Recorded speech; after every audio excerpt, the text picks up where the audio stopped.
Vaheguru Vaheguru Vaheguru Vaheguru Vaheguru Vaheguru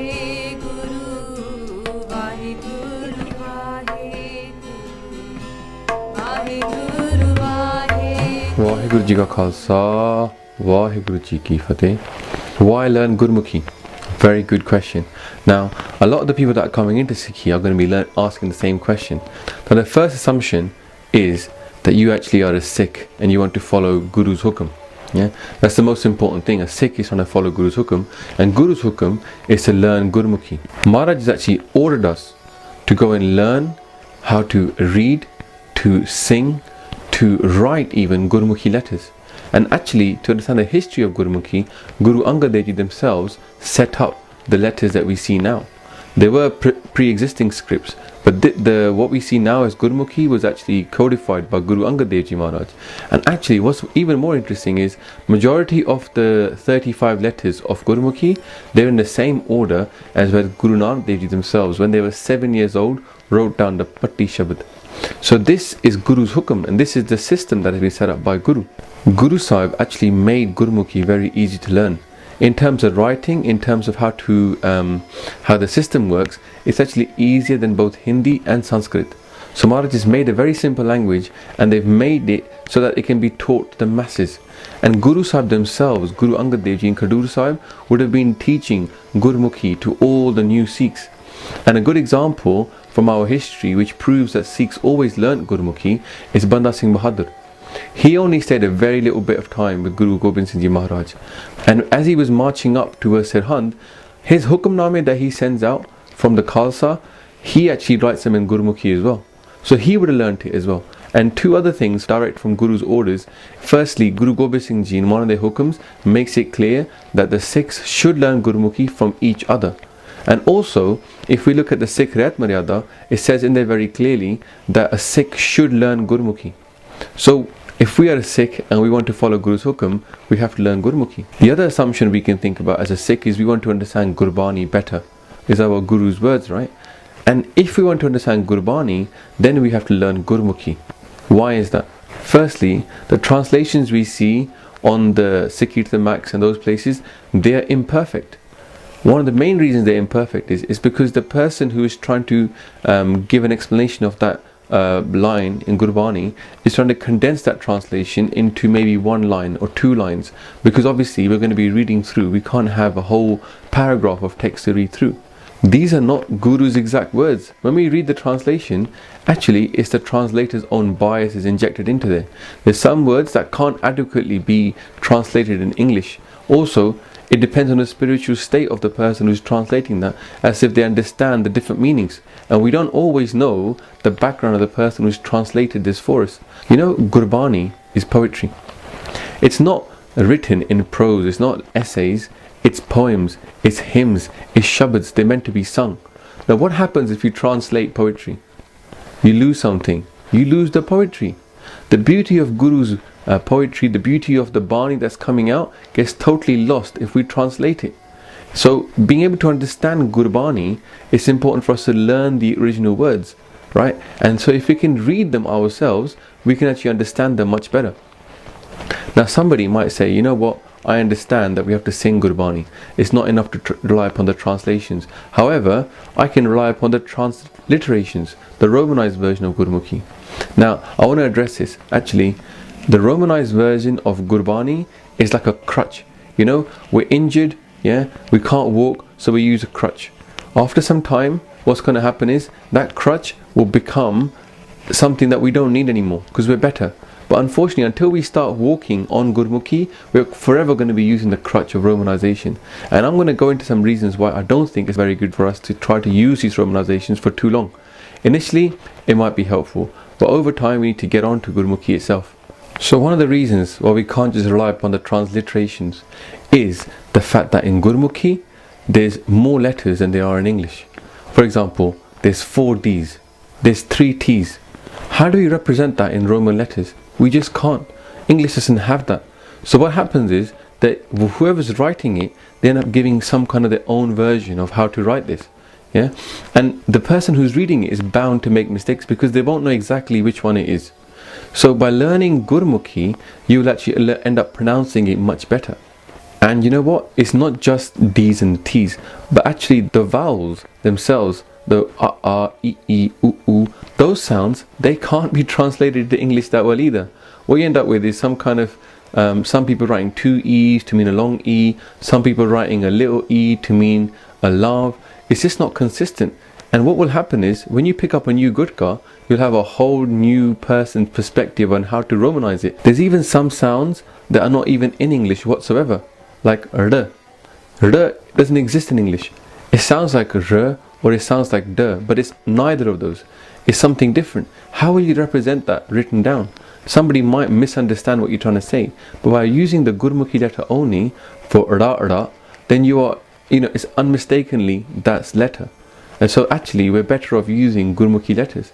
Even if you were to stick to listening to Gurbani, right, there's still going to be some things that you can get wrong just by listening to it or reading it, because there's some things that are in the meaning of the word, how it's written in Gurmukhi, that are not pronounced, because you don't pronounce every vowel, every letter in Gurmukhi, or at least you don't pronounce it in a massive way.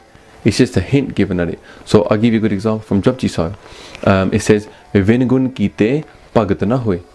Now the word Bhagat can mean the person who is doing bhakti, somebody who is a worshipper, but actually here it's not used as worshipper, it's actually bhakti, to worship. So what it's saying is, without being a good person, without having the gun, some of the qualities of godliness, i.e. compassion, justice, truth, these things, we can't actually worship God. Which makes sense, because you can't be a bad person and consistently do bad stuff and be a hateful person and still be able to get away with spiritual development.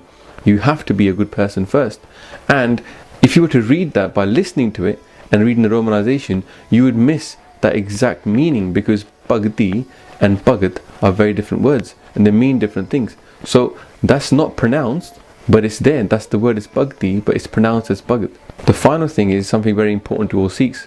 We want to be independent. We want to be able to do things for ourselves. And actually, if you stick to the Romanizations and the transliterations, what's going to happen is you're always going to be relying upon somebody else to translate that word, to transliterate it properly, to have a set rule. You can't just go up and pick up a new Gurkha and expect that that's going to have Romanization in it. What you see is, you get people who are do Romanization only. They're always looking for that right Gurkha that has the Romanization. What if somebody decides to do a new part, and a prayer like Ram Ki Var, or some other vars that you haven't done before, and you won't be able to find the Gurkha that has that transliteration. So you're going to be sitting there listening. You can't actually get that yourself. You may have it on your phone, but even then the rules are going to be different on each app. So it gives you independence. If you can learn Gurmukhi and it's not so hard, as we're going to go through this, then actually you're free then to do two things: learn any Gurkha or pick up any part you want, but also you can go and take Hukamname from Guru Granth Sahib Ji. You can sit down, you can read the Hukum that Guru Sahib gives you. If you go to a Gurdwara and there's a program going on, or if you go to a Gurdwara, there's no one there, and you want to speak to your Guru, you can still do that. You're independent, you see. But if you're stuck to Romanization, it's going to be very hard for you to do that. So by actually learning Gurmukhi, we're going to end up building a much deeper and closer relationship to Gurbani, which is our Guru. Bani Guru, Guru hai Bani. Which Bani Amrit Sare. If it's so powerful, if it's got all of Amrit inside it, then we should be doing our best to learn the original. Gurbani has power inside it, right? Gurmukh Nadang, Gurmukh Vedang, Gurmukh Reha Samai. Gurmukhi has Nad and Ved, wisdom, and actually the sound of Gurbani is very powerful. Even when you read parts that you don't understand, it can still have an effect upon you. And the reason is because the Nad is so powerful. And actually, if we don't get the Nad right, we're actually missing out on some of the power of Gurbani, because it's meant to sound a certain way and it affects us, but we're not doing it the right way. Now some people will say, so what if I say it a little bit wrong? If I get my D's and T's a bit confused, my Guru's forgiving, he'll forgive me, it's alright. I think it's important to address that point. It's a very good point. Now, yes, Maharaj is Meherban, they are compassionate, they are forgiving. However, their hukum is to learn Gurbani, right? If they're telling us to learn Gurmukhi and yet we're not learning it, why will they forgive us? If we try and we make mistakes while we're trying, then of course Maharaj will forgive us. But if we haven't even bothered, we're just taking it easy and we think, you know what, it's alright, he's going to forgive me. And actually we're not giving him respect. We're abusing the love and compassion that he has for us. We're taking him for granted. He's telling us to read it and we're like, it's okay, it doesn't matter if I don't listen to you because you're going to forgive me anyway. And that's not a very respectful attitude to take towards our Guru. Two stories that I want to bring up, and the first one is Guru Har Rai Sahib Ji. When they were once in Darbar, they asked their Sikhs, is there any Sikh who has Japji Sahib memorized properly, who can do the Santya of it properly? Santya means to pronounce Gurbani properly. And one Sikh stood up, and he said, Maharaj, I can. And when he was reading Japji Sahib, he read it so beautifully with such correct pronunciation. The Guru Har Rai Sahib Ji was just thinking, what can I award this Sikh for doing it so properly? What is I can give him? And they were like, Japji Sahib is Guru Nanak Dev Ji's first Bani. It's the most powerful Bani that we have. It's the very beginning of Guru Granth Sahib Ji. The only thing that is worthy of this person's hard work is the Guru Gaddi itself. And they were going to give the Guruship to this person. Now, I don't want to go into deep depth of that story, but that person basically ended up having a desire inside him for something else. And Guru Sahib realized that he was still in the five things. He was still affected by, his desires. So they gave him what he desired, but he didn't get the Guruship. So the importance is there. But also, there's a story from Guru Gobind Singh Ji's time when a Sikh was reading a part called Dakhni Oankar. Basically, he mispronounced the word. He said Ke Jane Guru Sura instead of Kya Jane Guru Sura. And that changed the whole meaning of the word. And Guru Gobind Singh Ji heard this Sikh pronouncing this line wrong. And actually, he got someone to go up and give him a clip on the ear. And the person said to Guruji, Guru Sahib, I'm trying to read your part and I got punished. Instead of being blessed for reading the part, I got punished. Maharaj said, because you didn't take the instruction on how to read that part properly. You didn't make the effort to actually learn Gurmukhi properly, and that's why when you were saying it, you said it totally wrong. Instead of saying that Guru Sahib knows the meaning, you said, what does Guru Sahib know? And that's a big difference. So the hukum is come, and Guru Gobind Singh themselves set up schools, like for example Damdami Taksal, to teach people how to read and how to pronounce Gurmukhi. Even if we understand the power of the sound is so important, and also that the respect for Guru Sahib should be there for the hukum, so we should learn it. But there's one very interesting point about Gurmukhi that will make us want to learn Gurmukhi, because actually Gurmukhi is revelation. These are God's direct words to our Gurus. It's coming out of their mouth, but they're words from God. As Guru Ramdas Ji tells us, Satgur ki Bani Sat Sat Kar Jano Gur Sikho Har Karta Aap Moh Kadai. Waheguru themselves is taking these words out of Guru's mouth. As Guru Sahib tells us, Avo Sikh Satgur ke Pyareo Gavo Sachi Bani. This Bani is revelation. It's the most powerful thing there is. So by learning God's own words, we're going to benefit ourselves. Imagine from our mouth, we're going to say the same words that Guru Sahib was saying, and we're going to be able to pronounce them very similar if we put effort into learning Gurmukhi to how Guru Sahib themselves said it. Just imagine that power. Guru Arjan Dev Ji themselves will be doing this part from a very young age, and we can do it in the same way. It's amazing, isn't it? And these words, they've not been changed. Guru Sahib themselves made sure that Gurbani was kept the same as when they wrote it. And in fact, in Gurbani, you will see the word Shud. And that word Sud comes up at the end of Asadivar, other parts. And what that means is that now, Guru Arjan Dev Ji has checked this part after Bhai Gurdas Ji wrote it, because they were the scribe, and they checked it to make sure it had no mistakes. And that's what that word Sud means. That means it's pure. There are a few more reasons for learning Gurmukhi. The first one is actually very easy to learn. Easier than English. With the language that we're speaking in right now, this is actually harder in terms of writing than it is for Gurmukhi. Like for example, kids nowadays, they go to school and they learn phonics. So they learn the word T, T, they learn H, H, and then we say to them, when you put these two together, T, it doesn't become T, it becomes the. See, the kids are like, okay, I have to learn this and then after a combination of this. But that's not how Gurmukhi works. It's beautiful. Every letter always sounds the same. It's phonetic itself. You don't have to make up phonics. It's actually in phonics. So, by learning Gurmukhi, we can pronounce words that we don't know. Now, yes, we need to have Santya, so we can make sure we pronounce the word in the right way. But a lot of the work is done for us in the letters itself. And the final reason why I think it's important for us to all try and learn Gurmukhi is that actually this allows us to do seva of the Sangat. What could be more blessed than doing seva of Guru Sangat and Guru Sikhs? Now when you can read Gurmukhi, then you can read it out for the Sangat. You can take part in Sukhni Sahib, you can take part in Asadivar.